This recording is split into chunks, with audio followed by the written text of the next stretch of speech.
From Fat Tuesday to Ash Wednesday, fam, we're officially here in the season of Lent, a period in which for the next 40 days we will fast or give up something we really, really enjoy, like chocolate, meat, alcohol, Facebook.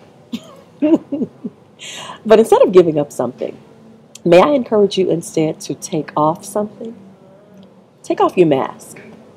Take off your makeup that's hiding and covering all of your imperfections, and instead, for the next 40 days, put on courage, the kind of courage you'll need to engage in raw, naked, earnest contemplation of what's going on in your life right now. What's going on with you that needs to die in order to make room for a resurrected glory? For the next 40 days, I encourage you to put on courage to see your situation or circumstances for what they really are.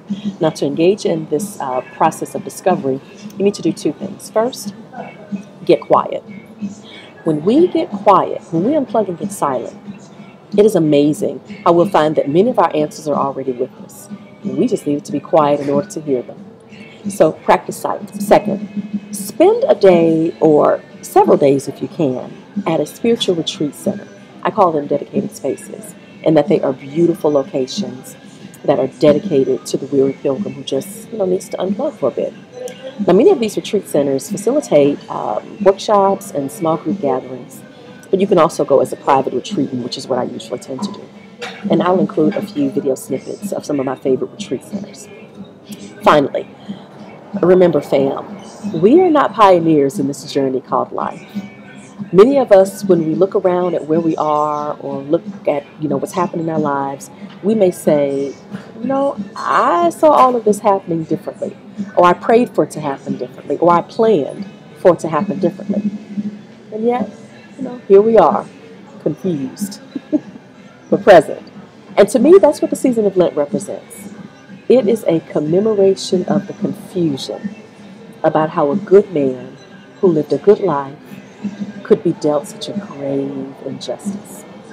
Now, it took my sanctified imagination that I also see Jesus looking back over his life and then looking ahead at what's coming before finally looking up and praying, Abba, can we do this another way? But it's also through the life of Jesus that we see death is necessary to make room for a resurrected glory. I pray that is your reality this Lent season. God's best to you, fam.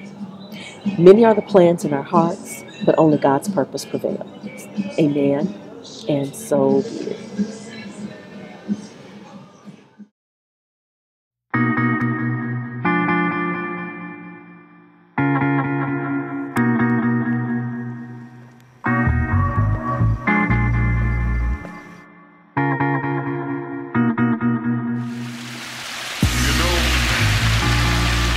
Sometimes we're not prepared for adversity.